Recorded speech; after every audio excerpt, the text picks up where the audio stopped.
अमित शाह जी, आपका rising India summit में आने के लिए बहुत बहुत धन्यवाद। मैं कुछ समय लेके बताना चाहता हूं कि हम यहाँ पे क्या करना चाह रहे हैं, हम क्या करते आ रहे हैं। हम पिछले 4-5 साल से राइजिंग इंडिया समिट कर रहे हैं हर साल। इस साल की थीम थी राइजिंग इंडिया रियल हीरोज़। हम उन लोगों पर स्पॉटलाइट डालना चाहते थे जो आम आदमी हैं देश के, जो एक्स्ट्रॉर्डनरी काम कर रहे हैं, ordinary people doing extraordinary work, जिनको कि आपकी सरकार ने भी पद्मा अवार्ड्स के थ्रू जो है उनको रिकग्निशन दिया है। प्रधानमंत्री जी के मन की बात में उन्होंने एक डायरेक्ट कॉन्वर्सेशन ऐसे लोगों के संग किया है। तो सबसे पहला सवाल राइजिंग इंडिया समिट पर मेरा ये होगा कि आप राइजिंग इंडिया को, पिछले 9 साल से आपकी सरकार है, आप कैसे देखते हैं इंडिया राइजिंग को, और इसमें रियल हीरोज़ का योगदान कैसे रहा है? देखिए, ये विगत 9 साल में भारत ने हर क्षेत्र में दुनिया के सामने अपने आप को सिद्ध किया है। चाहे खेल का क्षेत्र हो, चाहे अर्थतंत्र का सुधार करना हो, चाहे डेमोक्रेसी का रियल परकोरेशन करना हो, डेमोक्रेसी को स्ट्रेंथी करना हो, केंद्र और राज्य के संबंध बेहतर बनाकर इसको दुनिया के सामने रखना हो। अनुसंधान के क्षेत्र में भी हमने बहुत कुछ प्राप्त किया है।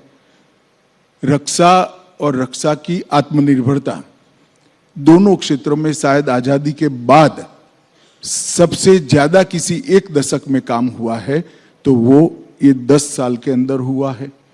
देश की आंतरिक सुरक्षा के क्षेत्र में भी कश्मीर, नॉर्थ ईस्ट और वामपंथी उग्रवाद, तीनों हॉटस्पॉट को करीब करीब एक प्रकार से इस पर संपूर्ण प्रभुत्व आज हमारी एजेंसियों का हमने प्रस्थापित कर पाए हैं। 2047 में जब देश की आजादी के 100 साल पूरे होंगे, तब विश्व में हर क्षेत्र के अंदर भारत नंबर 1 होगा, सर्वप्रथम होगा। इसको हम निश्चित ही सिद्ध कर पाएंगे। बहुत धन्यवाद आपका। सवालों का सिलसिला शुरू करता हूं। आपसे फिर कुछ महीनों बाद मुलाकात हो रही है और एक दिलचस्प समय पे मुलाकात हो रही है। चुनाव आ रहे हैं और सबसे बड़ा इस वक्त जो सबसे गर्म मुद्दा है वो है राहुल गांधी का मुद्दा। तो मेरा पहला सवाल होगा राहुल गांधी पर। सूरत के कोर्ट से उनका कन्विक्शन हुआ, 2 साल की सज़ा सुनाई गई और तुरंत ही वो डिसक्वालीफाई भी हो गए और आप लोगों ने जरा भी देर नहीं की उनको बेघर करने में। तो इसको आप कैसे देखते हैं? क्या आपको लगता है कि इससे एक सिंपैथी का माहौल भी बन सकता है राहुल गांधी जी के लिए? देखिए राहुल जी, अगर आपने ये पूरे कानून को और सुप्रीम कोर्ट के जजमेंट को जरा स्टडी किया होता तो आप मुझे सवाल ही नहीं पूछते। मगर खैर, अच्छा ही हुआ पूछ लिया, क्योंकि बहुत बड़ी भ्रांति फैलाने का प्रयास कांग्रेसी नेता कर रहे हैं। मैं आपकी चैनल के माध्यम से समग्र देश की जनता को रियलिटी बताना चाहता हूं। हमारा जो कानून था, वो कानून में एक प्रावधान था कि किसी भी व्यक्ति को अगर 2 साल की सजा होती है तो 3 महीने का समय उसको मिलेगा अपनी सजा को स्टे कराने के लिए। सजा को स्टे कराना और दोष को स्टे कराना 2 अलग बात है। तो दोष को भी स्टे कराना है, सजा को भी स्टे कराना है जी।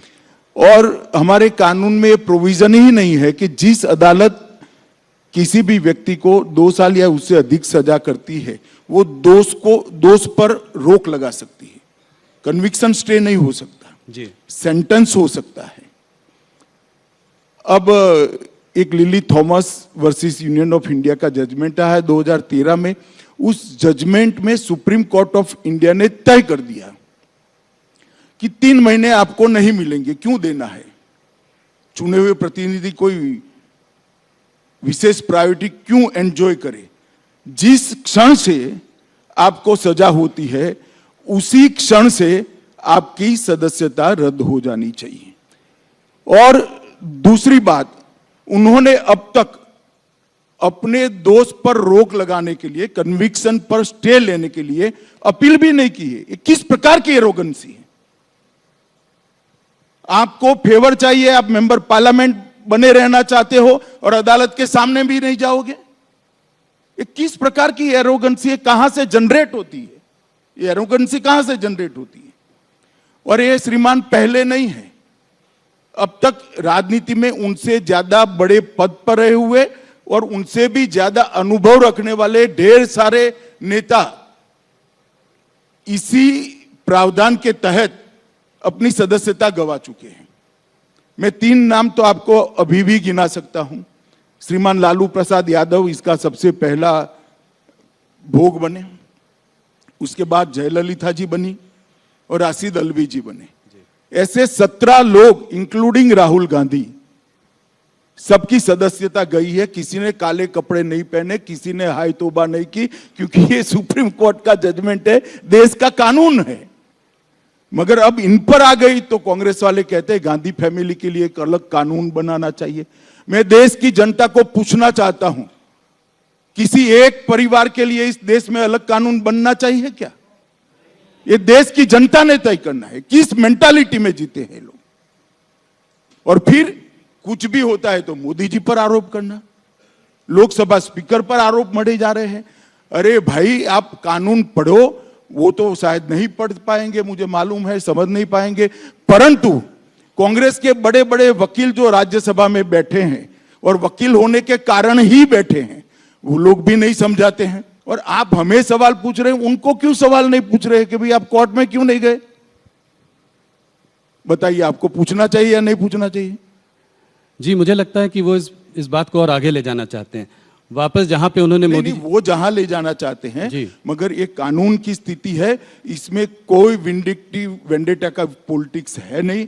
बदले की राजनीति इसलिए नहीं है क्योंकि सुप्रीम कोर्ट ऑफ इंडिया का जजमेंट है और जब आपकी सरकार थी तब आया है। जी, अब राहुल गांधी ये कह रहे हैं कि कर्नाटका में भी जो पहली रैली वो करेंगे वो कोलर में करेंगे, जहां उन्होंने ये अपशब्द मोदी जी के लिए किए थे। तो इस बात को वो आगे बढ़ाना चाह रहे हैं। क्या ये चाहते हैं कि उनको इससे कोई सहानुभूति मिलेगी? क्या इसको ये मोदी बनाम राहुल का इलेक्शन बनाना चाह रहे हैं कर्नाटका में? देखिए, अगर वो वही जगह से भाषण करना चाहते हैं तो हम कैसे रोक सकते हैं? डेमोक्रेसी में हर कोई व्यक्ति, लोकतंत्र में जहां से कुछ भी बोलना चाहे बोल ही सकता है। इसमें मुझे कोई आपत्ति है। और मोदी बनाम राहुल करना चाहते हैं तो भी मुझे आपत्ति नहीं है। भाजपा के लिए जीतने की इससे बड़ी कोई फॉर्मूला ही नहीं हो सकती।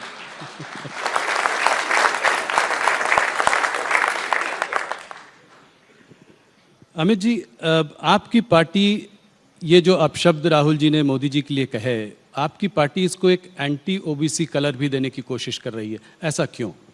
देखिए, उन्होंने मोदी जी को नहीं कहा है। पूरा भाषण आप सुन लीजिए जी, और मेरे इंटरव्यू के पहले चलाकर भी दिखाइएगा तो लोग भी सुने। उन्होंने मोदी समाज मतलब तेली समाज में सभी लोग क्यों चोर होते हैं ऐसा एग्जैक्ट नहीं कहा। उन्होंने ये कहा कि सारे चोरों का सरनेम मोदी क्यों होता है, ये कहा है जी। तो वो उन्होंने ओबीसी समाज का ही जानबूझकर अपमान किया है। इसमें पार्टी के बनाने का सवाल नहीं है, उन्होंने बोला ही ऐसा है। और जो महाशय कोर्ट में गए इसके खिलाफ, स्टेटमेंट के खिलाफ, उनका कंटेंशन भी वही है और जजमेंट का सार भी वही है। आगे ये भी कह रहे हैं कि मैं कोई सावरकर नहीं हूं जो माफी मांगू, गांधी माफी नहीं मांगते। इसको आप कैसे देखते हैं? देखिए, उनको माफी नहीं मांगनी है तो बेल भी नहीं जमा कराना था। महात्मा गांधी ने किया था एक बार, अंग्रेजों ने उनको सजा करी तो कहे मैं पेनल्टी नहीं भरूंगा, माफी नहीं मांगूंगा, पेनल्टी नहीं भरूंगा, दंड भी नहीं भरूंगा, सब कर दिया। तो इन्होंने भी करना चाहिए था। मेरी जानकारी जो है 15,000 रुपए का मुचरका भरकर वो बेल लिए हैं जी। और दूसरा, माफी न मांगनी हो तो न मांगे, मगर सावरकर जी के लिए इस प्रकार के शब्द नहीं करने चाहिए। मैं इतना कह सकता हूं कि इस देश के लिए ज्यादा से ज्यादा यातनाएं सहने वाले व्यक्तियों में से एक वीर सावरकर। पूरे आजादी के संग्राम के अंदर एक ही व्यक्ति ऐसी है जिसको एक साथ 2 जन्म टिप की सजाएं हुई। अमित जी, अभी तक ममता बनर्जी और केजरीवाल जो है कांग्रेस के साथ नहीं थे। इस मुद्दे को लेकर वो भी अब राहुल गांधी के और कांग्रेस के साथ खड़े हुए हैं। एक तरीके से ऑपोजिशन जो है एक साथ एकजुट हो गई है इस मुद्दे को लेकर। देखिए राहुल जी, हर बार ये सवाल मैं जब से राष्ट्रीय राजनीति में आए ये आ रहा है। मुझे एक बताओ, ये दोनों साथ में आ गए, ठीक है, कोई भी प्लेटफॉर्म पर आ गए, बंगाल में क्या करेंगे? केजरीवाल जी क्या दिल्ली की सीट राहुल जी के लिए छोड़ देंगे क्या? साथ में आने का क्या मतलब है भाई? कोई मतलब नहीं है, सब एक दूसरे के खिलाफ लड़ रहे हैं, क्या साथ में आए? एक बात है कि मोदी का विरोध करने के लिए सब साथ में दिखाई पड़ते हैं। अब ठीक ही है, हमें कोई आपत्ति नहीं है। अब इसी बात को लेकर सारा ऑपोजिशन कह रहा है कि देश में लोकतंत्र खतरे में है। इस तरह का जो है ये नैरेटिव वेस्टर्न मीडिया के भी कुछ सेक्शंस में उठ जाता है।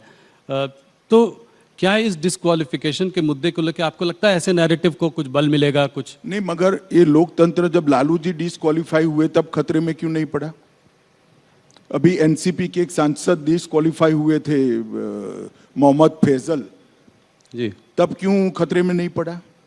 श्रीमती कुमारी जयललिता जब डिस्क्वालीफाई हो गई थी तब खतरे में क्यों नहीं पड़ा? सिर्फ गांधी परिवार से ही खतरा खड़ा होता है क्या? ये तो 17 लोग डिस्क्वालीफाई हो चुके हैं भैया, और ये देश का कानून है जो बदल सकते थे, आपने फाड़ दिया नॉनसेंस कर कर। अब काहे को छाती पीट रहे हो भाई?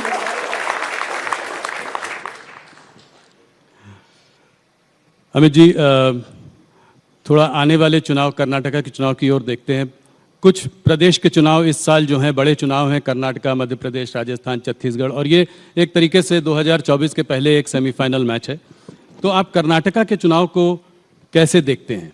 आज क्या लगता है आपको, वहाँ पर स्थिति क्या है?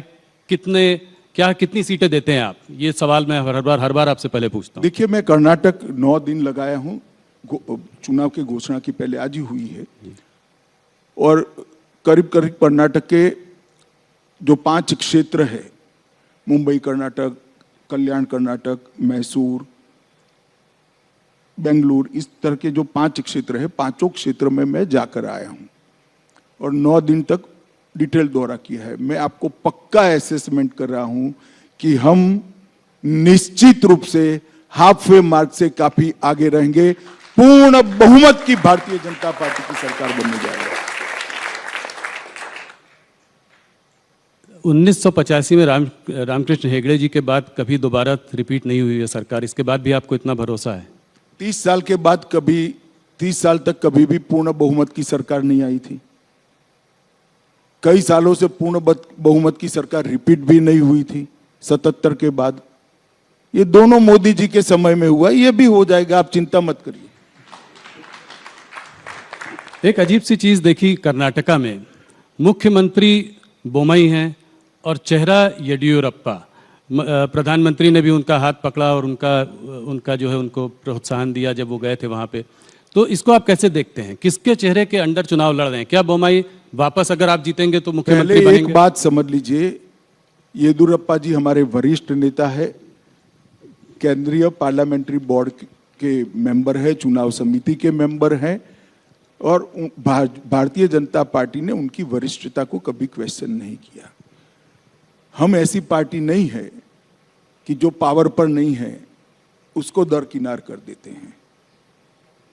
हमारे यहाँ जो वरिष्ठ नेता होते हैं उनका सम्मान पावर में हो या न हो, सम्मान होता है। और आज भी मैं कह रहा हूं सबके सामने कि येदियुरप्पा जी बहुत बड़े आकर्षण के साथ स्टार कैंपेनर की भूमिका कर्नाटक के अंदर निभाएंगे, और उन्होंने वो कर्नाटक असेंबली में भी स्पष्ट कर दिया है। जी, तो अगर जीत कर वापस आएंगे तो बोमई जी वापस मुख्यमंत्री बनेंगे? देखिए, वो तो पार्टी तय करेगी, अभी पार्टी में इस प्रकार की कोई चर्चा नहीं हुई है। पर बोमई जी हमारे मुख्यमंत्री है, बहुत अच्छा काम किया है और अच्छे से चला रहे हैं।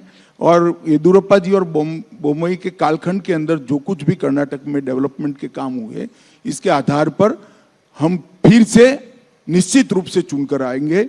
और कर्नाटक की जनता डबल इंजन सरकार चाहती है। मोदी जी की योजनाओं को, मोदी जी के कार्यक्रमों को और मोदी जी के विजन को नीचे इंप्लीमेंट करे, इस प्रकार की समान विचार सरणी वाली सरकार कर्नाटक की जनता चाहती है और परिणाम भी इसी प्रकार के आए।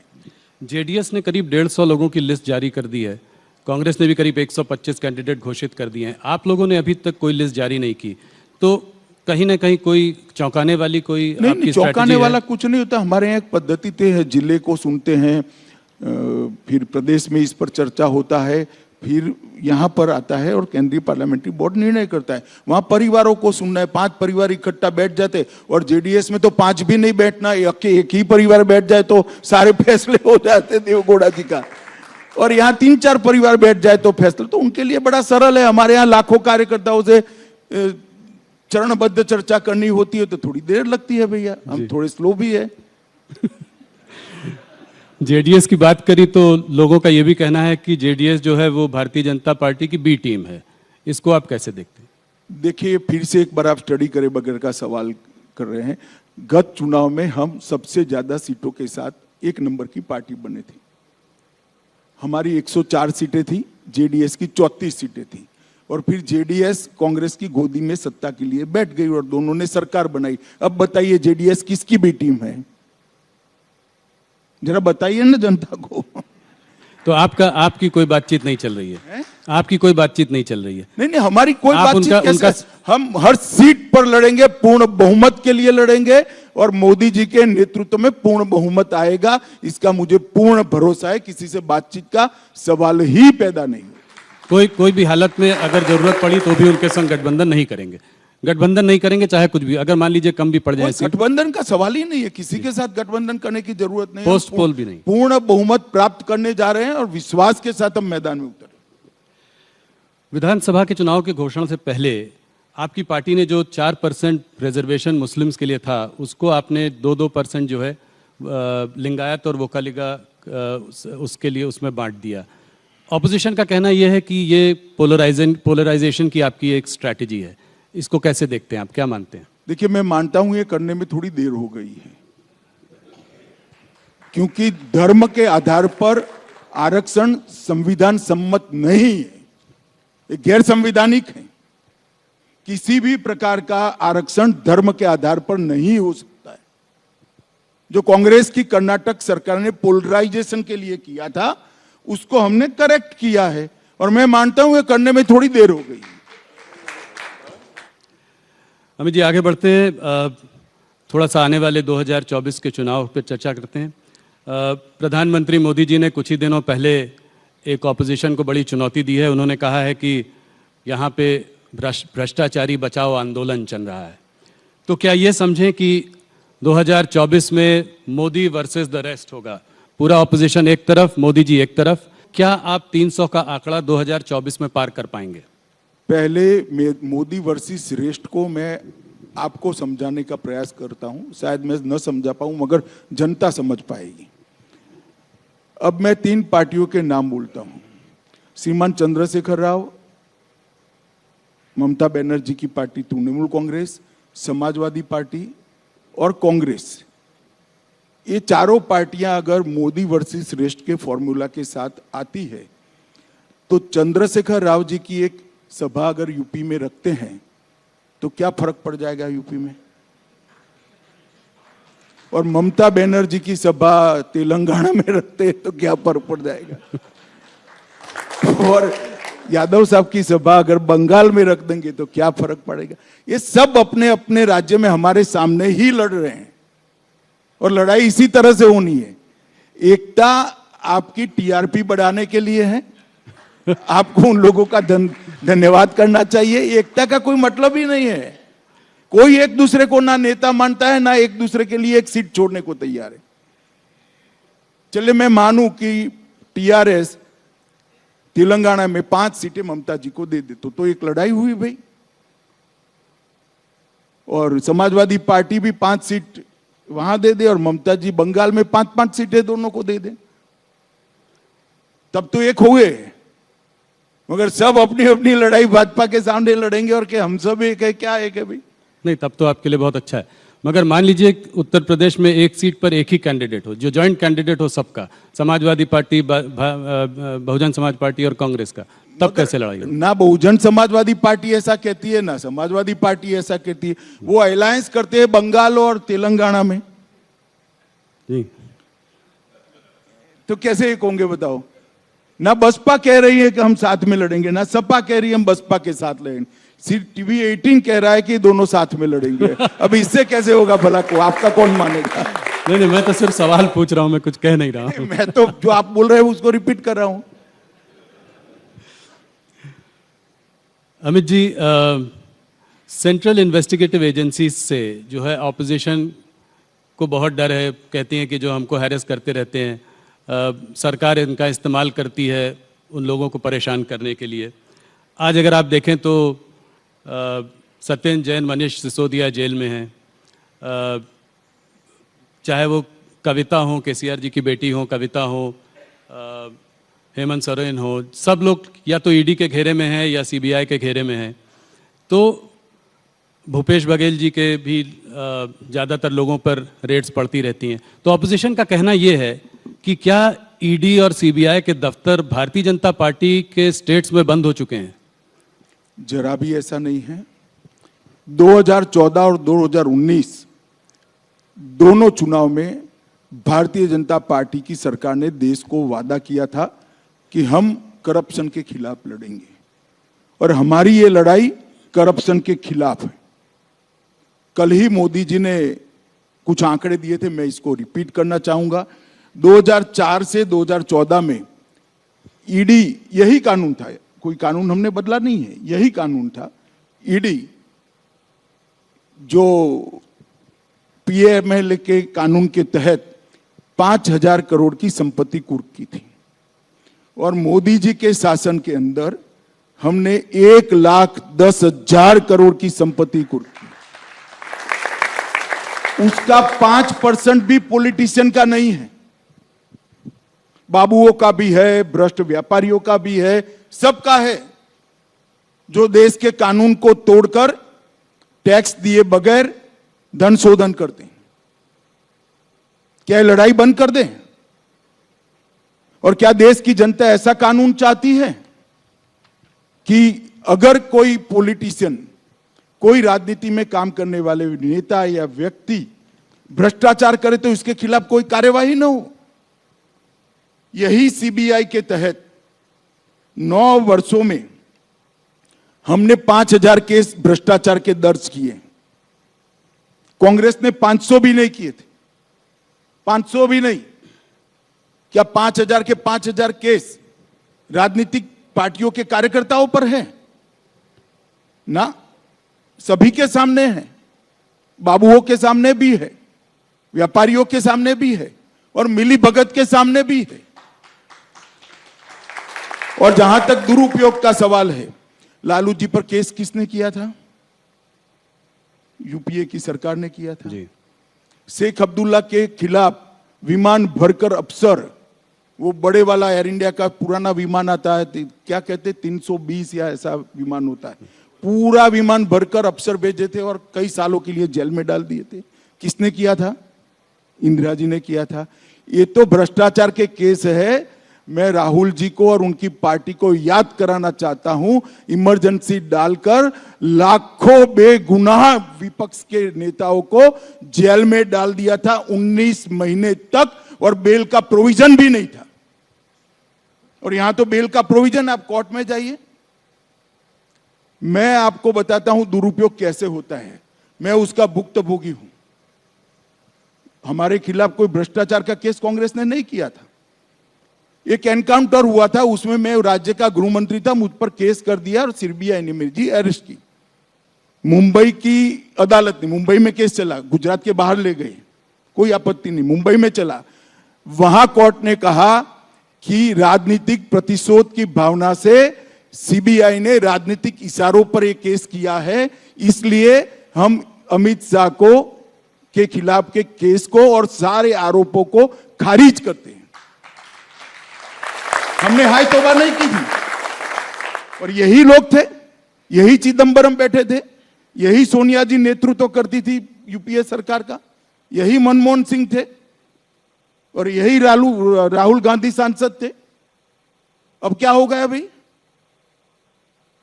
और हमने तो आप पर जो केस करे हैं भैया वो करप्शन के हैं, आपकी बदजुबानी का केस है, इस प्रकार के फर्जी केस नहीं किए हैं। और केजरीवाल भी रोज छातियां पीटते हैं भैया ये सारे निर्दोष हैं। तो जैन साहब कितने समय से अंदर हैं? काफी समय हो गया, 1.5 साल हो गया जी। क्यों बेल नहीं होता है? सिसोदिया जी कितने समय से अंदर हैं? क्यों बेल नहीं होता है? इस देश में अदालतें हैं भाई, सबने अपना केस लेकर अदालत के सामने जाना चाहिए। एजेंसियों के दुरुपयोग का आरोप करने की लिए मैं कांग्रेस के मित्रों को कहना चाहता हूं, एक उंगली किसी के खिलाफ करोगे तो 4 उंगली आपके खिलाफ आती है, ध्यान रखना। उनको आत्मचिंतन करना चाहिए कि भ्रष्टाचार का जितना भी पैसा इकट्ठा किया है एक बार सामने से अदालत के सामने जाकर दे दे, शायद अदालत माफ कर दे उनको। ये ढूंढकर पकड़ेंगे तो तकलीफ आएगी। एक ऑपोजिशन लीडर का कहना यह है कि ये सारे आप भ्रष्टाचार के जो केसेस आप इन्वेस्टिगेट एजेंसीज तो करती हैं, पर अगर नेता पार्टी बदलकर भारतीय जनता पार्टी में आ जाए तो उसके खिलाफ केसेस को ड्रॉप कर दिया जाता है। ये बिल्कुल बेसलेस बात है। इस देश में अदालतें हैं, आपके पास अगर कॉन्क्रीट केस है तो लेकर अदालत में जाइए, अदालत सीबीआई को डायरेक्ट करेगी, ईडी को डायरेक्ट करेगी।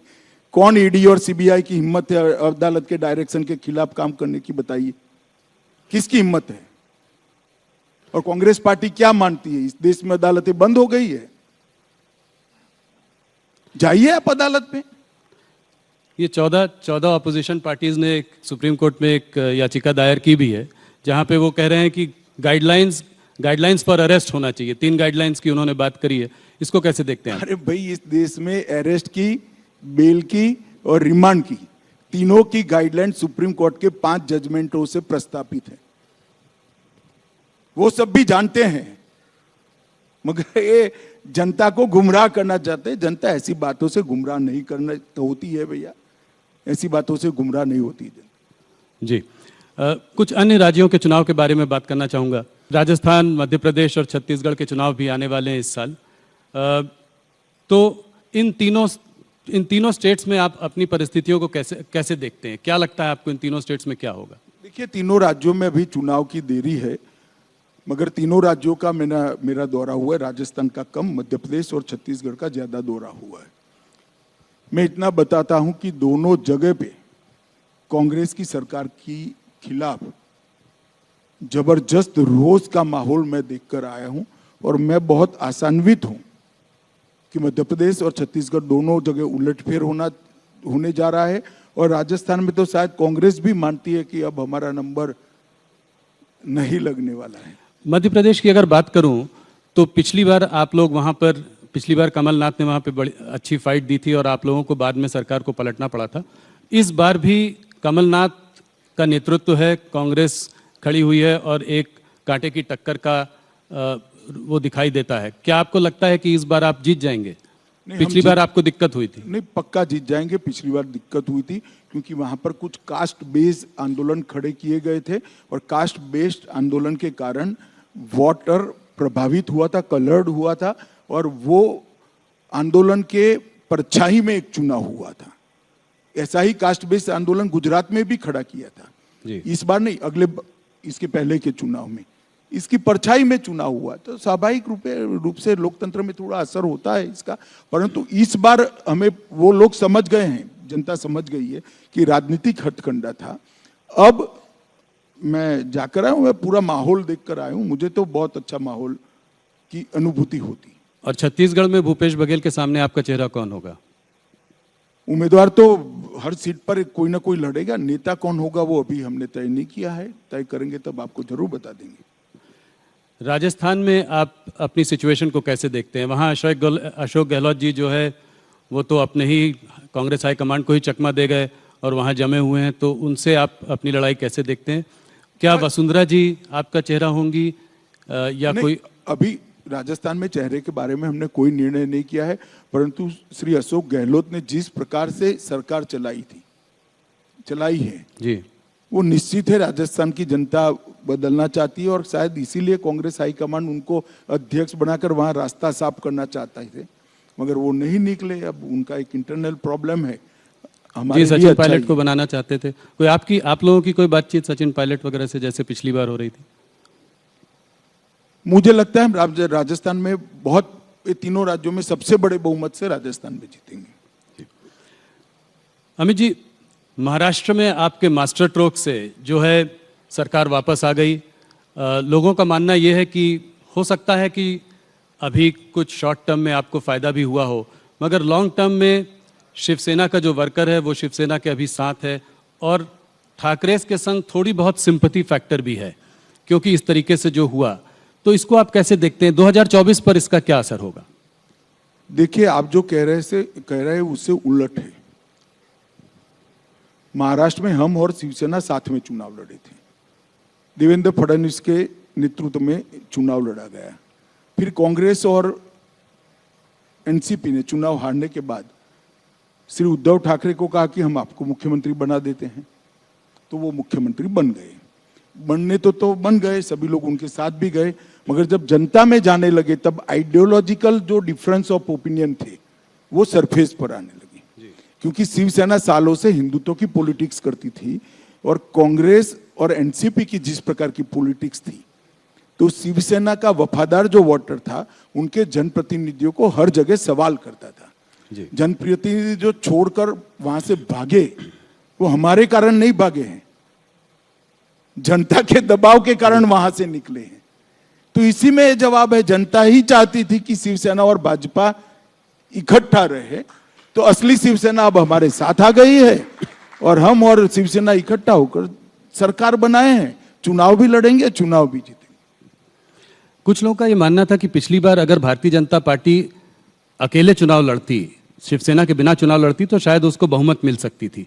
मैं भी मानता हूं, मगर शिवसेना हमारी बहुत पुरानी साथीदार पार्टी थी, इसलिए हमने इन पर भरोसा किया। पर मेरा सवाल यह है कि अब आप एकनाथ शिंदे जी के संग हैं, तो क्या इनकी पार्टी का जो है विलय भारतीय जनता पार्टी में सवाल ही नहीं खड़ा है। ये रियल शिवसेना है। चुनाव आयोग ने भी ये सिद्ध कर दिया है, धनुष बाण का निशान भी उनको दे दिया है। भारतीय जनता पार्टी और शिवसेना साथ में चुनाव लड़ेंगे। मर्जर का क्वेश्चन डज नॉट अराइज, ना ऐसा कोई प्रपोजल है, ना कोई ऐसा विचार चल रहा है। तो 2024 में सीट का बंटवारा कैसे होगा? कितनी सीट पर आप लड़ेंगे? वो तो करेंगे मिल बैठ कर, ये कोई बड़ी बात नहीं है। जरूरत पड़ी तो आपको भी बुला लेंगे।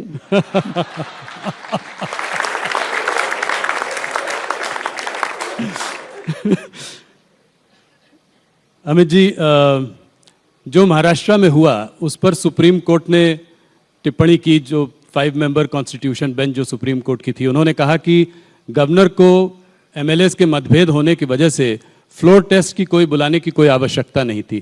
क्या कहते हैं आप? देखिए, जजमेंट नहीं है, सामने वाले पक्ष को सुनकर जज साहब ने दिया हुआ डायस पर से रिएक्शन है जी। मैं मानता हूं उसके बाद शिवसेना के लॉयरों ने भी ढंग से इसका जवाब किया है कि तथ्य क्या थे। जजमेंट आने तक बहुत आकलन नहीं लगाना चाहिए। जजमेंट आएगा तो सुप्रीम कोर्ट है, देश की सर्वोच्च अदालत है, जो तय करेगी वो सब लोग मानेंगे। मगर जज साहब काफी सवाल सुनवाई के दौरान पूछते हैं, उसको जजमेंट नहीं मान लेना चाहिए। अभी जी, 2024 के चुनाव के बारे में बात करते हैं। अगर आप देखें, आपको 300 के ऊपर सीट मिली थी। ज़्यादातर स्टेट्स में सैचुरेशन सीट्स मिली थी। उत्तर प्रदेश में काफ़ी ज़्यादा सीट थी। देखो राहुल जी, आपकी स्मृति थोड़ी वीक है, मेरी बहुत शार्प है जी। 2019 के शुरुआत में पहला सवाल आपने ये किया था कि 14 में सैचुरेशन पर हो क्या होगा और 19 में हमारी सीटें बढ़ गई। इस बार भी कहता हूं, गत चुनाव से ज्यादा सीटों के साथ फिर से एक बार मोदी जी प्रधानमंत्री। ये एक्स्ट्रा सीट जो है वो कहां से आएंगी? एक्स्ट्रा सीट्स कौन से, किन प्रदेशों से आप देख रहे हैं ज्यादा सीटें आएंगी पिछली बार से? कई सारी, लास्ट टाइम मैं कहता था कि बंगाल से हम सीट बढ़ाएंगे, कोई नहीं मानता था, अब बढ़ गई। नहीं, 18 सीट। उड़ीसा से बढ़ाई, तेलंगाना से बढ़ाई। हमारी पार्टी जमीन पर काम करने वाली पार्टी है और मोदी जी का ऑरा भारत की चारों दिशा से अंतिम गांव से लेकर दिल्ली तक है। जी। साउथ में तमिलनाडु और केरला में आप कैसे देखते हैं? मोदी जी का ऑरा वहां पर भी है, मगर सीट पे कैसे कन्वर्ट होगा? कोई तालमेल वहाँ एआईएडीएमके? हमारा संगठन वीक था, जी। हमने काफी प्रयास किए हैं, काफी सुधार किया है, ढेर सारे गांवों तक पहुंचे, ढेर सारे बूथों तक पहुंचे हैं, और जहां वीक है वो हमारे साथ साथी भी है। तो एआईएडीएमके के साथ कुछ गठबंधन रहेगा? हाँ, हमारा है ही अभी तो जी। गठबंधन। अमित जी, थोड़ा कुछ उन मुद्दों पे बात करते हैं जिनसे आपके मंत्रालय का डायरेक्ट संबंध है। आज देश में पंजाब में जो हो रहा है उस सिचुएशन को आप कैसे देखते हैं? अमृतपाल को गिरफ्तार करने के लिए आपकी मुलाकात भगवंत मान जी से मार्च की शुरुआत में हुई। उनको गिरफ्तार 2 हफ्ते बाद करने की कोशिश भी की गई, मगर वो हाथों से निकल गए। तो ये कैसे हुआ? अमृतपाल, जब आप लोगों का इतना तालमेल बना तो वो बचकर कैसे निकल गए? देखिए, ये सारी चीजें मैं सार्वजनिक रूप से यहाँ नहीं बता सकता, मगर इतना बताता हूँ, हर 3 महीने मैं पंजाब के मुख्यमंत्री को मिलता हूँ, सारे राज्यों के मुख्यमंत्रियों को मिलता हूँ। ये कोई नई बात नहीं, इसको कोई घटना के साथ नहीं जोड़ना चाहिए, एक बात। दूसरी बात, जहां तक भारतीय जनता पार्टी की नरेंद्र मोदी का सवाल है, किसी भी राज्य में लॉ एंड ऑर्डर होता है, इरिस्पेक्टिव ऑफ पार्टी पॉलिटिक्स, हम वो राज्य के साथ चट्टान की तरह खड़े हैं, क्योंकि ये मामला देश का होता है, पॉलिटिक्स का नहीं। और पंजाब सरकार जो भी कदम उठाना चाहती है, केंद्र सरकार उनके साथ है। तो आप इसमें गलती किसकी मानते हैं? ये कैसे हुआ कि हम साथ में मिलकर भी? गलती का इतना जल्दी आकलन मत लगाइए ना जी। कुछ बात चल रही है ढेर कि सारे लोग पकड़े गए हैं, जी। ढेर सारे लोगों को उन्होंने एनएसए भी लगाया है, ढेर सारे लोगों को जेल में भी डाला है, अलग अलग प्रकार के केस भी रजिस्टर हुए, ढेर सारी मात्रा में हथियार भी जब्त हुए। मैं मानता हूं कि कठोर कार्यवाही की। और आपको उम्मीद है कि अमृतपाल को पकड़ लिया जाएगा जल्द से जल्द? मेरी उम्मीद से कहीं नहीं हो, कुछ नहीं होता है। एजेंसियां और पुलिस दोनों कार्यरत है, वो अपना काम करेंगी। और मैं मानता हूं ये सारे सार्वजनिक इंटरव्यू के हिस्से नहीं होते हैं, संवेदनशील प्रकार की बातें हैं, और उसको इसी प्रकार से टैकल करना चाहिए। अमित जी, जो पंजाब में हुआ उसका हमने बाहर भी देखा कि भारतीय दूतावासों में जो है हिंसक प्रदर्शन हुए। Vancouver, Melbourne, Washington DC, San Francisco, हर जगह इस तरह के प्रदर्शन हुए। इसको आप कैसे देखते हैं? देखिए, भारत का दूतावास देश के दुनिया के किसी भी हिस्से पर हो, वो भारत का भाग है जी। और उस पर हमला, वो प्रीमाइसिस के अंदर किया गया कानून भारत के सार्वभौमत्व पर हमला है। हमने दिल्ली में एफआईआर रजिस्टर करी है, और जिन जिन लोगों ने ये कार्यवाही की है उस पर हम एक्शन लेने की शुरुआत भी की। क्या एक्शन लेंगे? कुछ ओसीआई वगैरह कार्ड कैंसिल करने की भी कोई देखिए, यूएपीए लगाया है उन्होंने, और अब सारी वहां से रिकॉर्डिंग भी मंगाई गई। रिकॉर्डिंग के आधार पर पुलिस प्रोफेशनल एक्शन लेगी। अमित जी, खालिस्तान के इस आंदोलन के पीछे किसका हाथ है? आप किसका हाथ मानते हैं इसमें? कई सारे वर्षों से 90 के दशक से चल रहा है। अब किसका हाथ है ऐसा पिन पॉइंटेड कहना तो बड़ी दिक्कत है, परंतु मैं मानता हूं कि इस देश के हर हिस्से में रहने वाले सिख भाई, सिख नागरिक, पंजाब में भी रहने वाले ज्यादातर सिख भाई बहन ये मानते हैं कि भारत के साथ रहना चाहिए, और भारत के प्रति निष्ठा से हर क्षेत्र में उन्होंने योगदान किया, और विशेषकर सुरक्षा के क्षेत्र में, आंतरिक सुरक्षा के क्षेत्र में जितना बलिदान सिख भाइयों ने दिया है, सिख जवानों ने दिया है, शायद देश के किसी हिस्से ने नहीं, और हर भारतीय को इस पर गर्व है। अमित जी, एक दूसरे मुद्दे की ओर जाता हूं। हाल में जुडिशरी से सरकार के टकराव का एक माहौल बना हुआ है।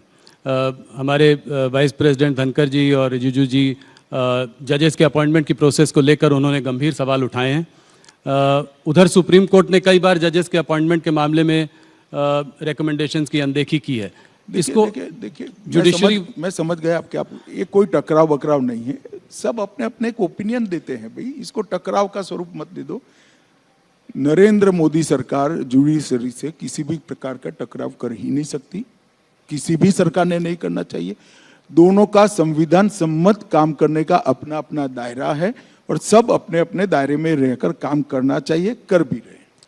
नहीं, एनजीएसी बिल जो है दोनों संसदों में पास हुआ था, उसके बाद भी सुप्रीम कोर्ट ने उसको अनकॉन्स्टिट्यूशनल बताया। और मैं आपसे सवाल इसलिए पूछ रहा हूं क्योंकि आपके सरकार के एक मंत्री बराबर इस मुद्दे को उठा रहे हैं, इसके बारे में बात कर रहे हैं, इसलिए मुझे लग रहा है कि ये जुडिशरी वर्सेस एग्जीक्यूटिव जो चल रहा है ये क्या हमारे देश के लिए ठीक है? हमारी सरकार के मंत्री की बात को आपने ध्यान से नहीं सुना है। आपने जिस जजमेंट का जिक्र किया कि कानून को उस जजमेंट से उलटफेर कर दिया, ऐसा नहीं है। वही जजमेंट में एक हिस्सा है कि आप जजेस अपॉइंटमेंट के लिए एक नई एसओपी बनाकर सुप्रीम कोर्ट को भेजे, जिस पर सुप्रीम कोर्ट विचार करेगी। जी, भारत सरकार ने एक एसओपी बनाकर सुप्रीम कोर्ट को भेजी है जी, जो वहां लंबित है। किरण जी ने कहा इस पर जल्दी विचार करना चाहिए, इसमें क्या आपत्ति है? मैं नहीं मानता ये कोई टकराव की बात है। मगर अब आप जो आपकी स्पर्धा होती है, टीवी ज्यादा कौन देखे इसकी, और कुछ भी कहते हैं, अब हम क्या कर सकते हैं भाई इसको। एक आखिरी सवाल इस मुद्दे पर, और मुझे पता है कि आप ये नोकझोंक जो है सुप्रीम कोर्ट, ये अडानी में भी उन्होंने एक जो है क्या कहते हैं कमेटी का गठन किया, आईबी रिपोर्ट जो है जजेस पर आईबी रिपोर्ट भी पब्लिक की, तो इलेक्शन कमीशन में भी सरकार की पावर्स को थोड़ा डाइल्यूट किया। तो क्या आप ये नहीं देखते कि इसमें थोड़ा यहाँ पे कुछ नोकझोंक? फिर भी एक बार जजमेंट नहीं पढ़ा है दोनों। इलेक्शन कमीशन पर जो जजमेंट आया है, उन्होंने कहा है कि सरकार जब तक कोई कानून नहीं बनाती तब तक की ये स्टॉप गैप अरेंजमेंट उन्होंने बताई है। सरकार को कानून बनाने का मौका दिया, अब सरकार का काम है कानून बनाकर कानून सार्वजनिक कर दे, संसद में पारित करा ले, और सरकार करेगी, इस पर विचार कर रही है सरकार। सुप्रीम कोर्ट ने ये नहीं कहा कि हमने जो फैसला दिया है वो कानून हो गया है। जी, कानून बनाने का काम देश की संसद का है। सुप्रीम कोर्ट ने कहा है कि हमें लगता है कि इस पर एक कानून बनाने की आवश्यकता है, और जब तक नहीं बनता है तब तक ये स्टॉप गैप अरेंजमेंट हम सजेस्ट कर रहे हैं। तो स्वागत है वो स्टॉप गैप अरेंजमेंट का। अब गैप जो है वो भरने का काम हमारा है, हम कर रहे हैं। अमित जी, एक मुद्दा जिस पर आपने बहुत काम किया है और वो है ड्रग्स के खिलाफ आपने बहुत काम किया है। आप इतने व्यस्त रहते हैं, इसके बाद भी आपने इस चीज पर बहुत ज्यादा काम किया। आप कैसे देख रहे हैं कि भाई मैं काफी चीजों पर काम करता हूं। मैं कर वो सब तो करते हैं, मेरा मतलब है कि ये एक ड्रग्स फ्री इंडिया का जो सपना है वो कब पूरा होगा? ये प्रॉब्लम बहुत बड़ी है आज भी इतने। देखिए, ऐसा है कि ये ऐसी समस्या है जिसकी समाप्ति की कोई डेट नहीं दी जाती है, ना हो सकती है, कभी भी नहीं हो सकती। एक लड़ाई है और लंबे समय तक चलने वाली लड़ाई है, मगर अप्रोच में बदलाव हो सकता है। नरेंद्र मोदी जी के प्रधानमंत्री बनने के बाद ड्रग के खिलाफ लड़ाई में हमने अप्रोच बदला है। एनकोड कर एक व्यवस्थापन 2020 से हम लेकर आए, जिस एनकोड के अंदर 4 स्तरीय व्यवस्था है। केंद्रीय स्तर पर 2 व्यवस्था है, एक राज्य स्तर पर है और एक जिला स्तर पर है। और एक सिर्फ पहले पुलिस और रेवेन्यू डिपार्टमेंट इसके खिलाफ लड़ते, अब होल ऑफ गवर्नमेंट अप्रोच के साथ हेल्थ डिपार्टमेंट, फार्मास्यूटिकल डिपार्टमेंट, इसके साथ समाज कल्याण विभाग, jail, home ministry, revenue ministry, finance ministry और बॉर्डर सिक्योरिटी, तो नेवी, कोस्ट गार्ड, ये सारे सब इकट्ठा होकर इसके खिलाफ लड़े। वो व्यवस्था का नाम है एनकोड व्यवस्था, जो 2020 से हम लेकर आए, और इसके कारण ड्रामेटिक परिवर्तन आंकड़ों में आया है। जी। मैं आपको बताता हूं, पहले 9 साल में 630 करोड़ का ड्रग पकड़ा गया था, और ये 9 साल में 22,000 करोड़ का ड्रग पकड़ा गया है। देश की जनता को भी शायद मालूम है, हर 3 महीना अपने हाथ से मैं ड्रग जलाता हूं जी, और 3 साल से जलाता हूं।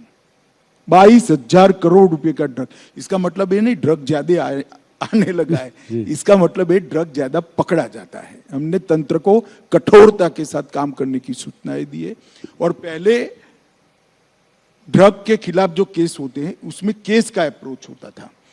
एक आदमी ड्रग के साथ पकड़ा जाता है तो केस रजिस्टर कर लेते थे, संतुष्टि होती थी। अब ऐसा नहीं होता है, टॉप टू बॉटम और बॉटम टू टॉप अप्रोच लिया है। एक आदमी ड्रग के साथ पकड़ा जाता है तो वो कहां से लाया, वहां से लेकर देश में कहां से आया, वहां तक इन्वेस्टिगेशन होता है और देश की सरहद पर पकड़ा जाता है, तो जहां से पकड़ा गया वहां से कहां पान की दुकान तक जाना था वहां तक का इन्वेस्टिगेशन होता है जी। तो टॉप टू बॉटम और बॉटम टू टॉप इन्वेस्टिगेशन के कारण आज पूरे तंत्र पर उनकी जो सिस्टम है जी। इस पर एक कुठाराघात करने का काम नरेंद्र मोदी सरकार ने किया है। और मैं मानता हूं कि इस लड़ाई के अंदर विशेषकर युवाओं ने जुड़ना चाहिए। ये हमारे देश की भविष्य की पीढ़ी को खोखला बनाती है, ये जाली नोटों के व्यापार को बढ़ावा देता है, ये षड्यंत्र, ये ड्रग ट्रैफिकिंग से ही टेरर फंडिंग होती है, ये हथियारों की तस्करी को भी बढ़ावा देता है और हमारे बच्चों को उनके जीवन के आनंद से गुमराह करता है। और हमारी सरकार का स्पष्ट अप्रोच है कि जिस बच्चे को ड्रग की आदत पड़ती है वो तो विक्टिम है, व्यापार करते हैं वो गुनहगार है, और दोनों के लिए हमारा अलग अलग अप्रोच है। जो विक्टिम है उसको रिहैबिलिटेशन सेंटर पर ले जाओ और जो व्यापार कर रहे हैं उनको कभी न बाहर आ पाए इस प्रकार के कानून से जेल की सलाखों के पीछे डालो। बहुत अच्छा। आपने अभी कहा आपने बहुत सारे काम किए, एक और काम पे मैं प्रकाश डालना चाहता हूँ और वो है नक्सलवाद से जो आप लड़ाई लड़ रहे हैं। और अभी आप एक रात जो है छत्तीसगढ़ में सुकमा में रहकर भी आए, आपने काफ़ी स्कूल अस्पतालों के कुछ एरियाज़ में जो है आप गए भी, सुरक्षा एजेंसीज़ के लिए बड़ी चुनौती थी, आप वहाँ पहुँच गए, मगर आपने ये सब किया, इसको आप कितनी बड़ी समस्या मानते हैं और इसको कैसे टैकल कर रहे हैं? देखिए, एक जमाने में काठमांडू से तिरुपति कॉरिडोर की बात होती थी और देश के 12 राज्य इसकी चपेट में थे, 12 राज्य। आज घटते घटते घटते घटते छत्तीसगढ़, महाराष्ट्र के 1-2 जिले, मध्य प्रदेश का 1 जिला, तेलंगाना, आंध्र प्रदेश के 1-1 जिले और उड़ीसा संपूर्ण मुक्त हो गए, बिहार और झारखंड भी संपूर्ण मुक्त हो गए, बंगाल मुक्त हो गए, मध्य प्रदेश मुक्त हो गए। और ये 10 साल के अंदर, मोदी जी के प्रधानमंत्री बनने के बाद 9 साल के अंदर हर प्रकार की वामपंथी उग्रवाद की हिंसा में एवरेज 76% की कटौती हुई। इनकी कैडर को पूरी तरह सख्ती से हम निपटे हैं और इसके साथ जो मेन स्ट्रीम में आना चाहते हैं उनको मेन स्ट्रीम में आने की भी व्यवस्था। मैं मानता हूं कि बहुत कम समय के बाद ये देश, हम ऐसा सोच सकेंगे, ऐसा सुन सकेंगे, ऐसा देख सकेंगे कि देश वामपंथी उग्रवाद से संपूर्ण रूप से मुक्त हो चुका है। अमित जी, एक सवाल और, आज अगर आप विश्व भर में देखें तो ज़्यादातर देश में अर्थव्यवस्था चरमराई हुई है। सारे बड़े बड़े देश जो है उनकी इकॉनमी जो है आज एक कठिन संघर्ष से गुजर रही है।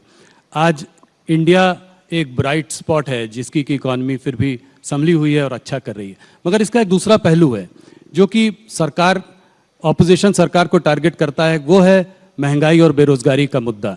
ये मुद्दा बार बार आता है, महंगाई बढ़ी है और काफ़ी बढ़ी है इधर, तो आप इसको कैसे देखते हैं? देखिए, महंगाई को भी कोरोना के कठिन कालखंड के बाद विश्व के परिप्रेक्ष्य में देखें तो भारत की स्थिति England, Germany, France, even America, ये सबसे बहुत अच्छी स्थिति है। और मैं इतना कह सकता हूं कि खाने पीने की चीजों पर मोदी जी ने महंगाई को नहीं बढ़ने दिया है। मगर आज विश्व का अर्थतंत्र एक दूसरे के साथ इस प्रकार से जुड़ा है कि विश्व के अर्थतंत्र के अंदर जो बदलाव होते हैं इससे कोई भी देश अछूता नहीं रह सकता।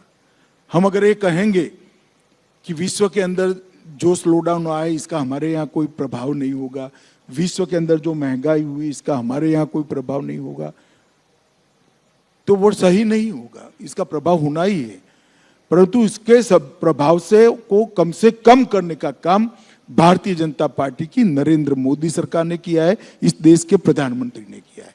और मैं आज कह सकता हूं कि कोरोना के कालखंड के दोनों सालों में समग्र विश्व में सबसे तेजी से बढ़ने वाली अगर कोई अर्थव्यवस्था रही है तो वो भारत की रही है। और ओवरऑल असेसमेंट करें तो अटल जी इस देश के अर्थतंत्र को 11वें नंबर पर छोड़कर गए विश्व के अर्थतंत्रों की तालिका में। जी। फिर अर्थशास्त्री प्रधानमंत्री मनमोहन सिंह जी आए, उन्होंने एक बहुत अच्छा काम किया, 11वें नंबर पर से देश को 12वें नंबर पर नहीं जाने दिया, 11वें नंबर पर 10 साल तक देश स्थित रहा। फिर मोदी जी आए, 9 साल में 11वें नंबर पर से 5वें नंबर का अर्थतंत्र भारत बना। और मैं मानता हूं ये बहुत बड़ी सिद्धि है, पूरी दुनिया मानती है कि भारत उत्पादन का हब बन चुका है। नए नए क्षेत्र के अंदर, ग्रीन हाइड्रोजन का क्षेत्र हो, अंतरिक्ष का क्षेत्र हो, ड्रोन का क्षेत्र हो, स्टार्टअप को बढ़ाना हो, या युवाओं के लिए एक सानुकूल वातावरण खड़ा करना हो, जिससे एक मंच पर खड़े रहकर विश्व के युवाओं के साथ वो स्पर्धा कर पाए, वो मंच मोदी जी ने भारत के युवाओं को दिया है और सफलतापूर्वक दिया है, ऐसा मैं मानता हूँ। नहीं, और आज लोग मानते हैं कि इस डेकेड के एंड तक हो सकता है कि हम top 3 economies of the world में भी हों, तो इसमें कोई दो राय नहीं है। अमित जी, मैं हर बार कोशिश करता हूं कि आपसे कुछ हल्के फुल्के सवाल पूछूं, पर उसका मुझे कोई जवाब नहीं मिलता। एक सवाल जाते जाते बताइए, आप रिलैक्स कैसे करते हैं? कुछ कभी छुट्टी लेते हैं, कभी कुछ? तो अभी आपके साथ बैठकर ही रिलैक्स हूं भैया। देखो भाई, मन में जो है वो करते रहो, अपने लक्ष्य के अनुरूप करते रहो, अपनी मान्यता के अनुरूप करते रहो, कभी थकान नहीं लगेगी। अपने मन से विपरीत करोगे, अपनी आइडियोलॉजी से विपरीत करोगे, अपनी मान्यता से विपरीत करोगे तो थकोगे। अगर कोई कॉम्प्रोमाइज करे बगैर अपनी मान्यता के अनुसार काम करते रहोगे तो थकान कभी नहीं लगेगी, और इसीलिए मुझे कभी नहीं लगती। मुझे पता है कि मुझे जवाब मिलेगा नहीं, पर मैंने फिर भी कोशिश की। अमित जी, आपका बहुत बहुत धन्यवाद। आप राइजिंग इंडिया में आए, आपने हमारे सारे सवालों का बहुत लंबे समय तक जवाब दिया, हमसे जुड़े, बहुत बहुत धन्यवाद। Ladies and gentleman, please give him a big hand. आपका भी बहुत बहुत धन्यवाद, क्योंकि राहुल जी वाली भ्रांति को क्लियर करने का आपने मुझे मौका दिया। बहुत बहुत धन्यवाद। Ladies and gentlemen, big round of applause for Amit Shah ji, please.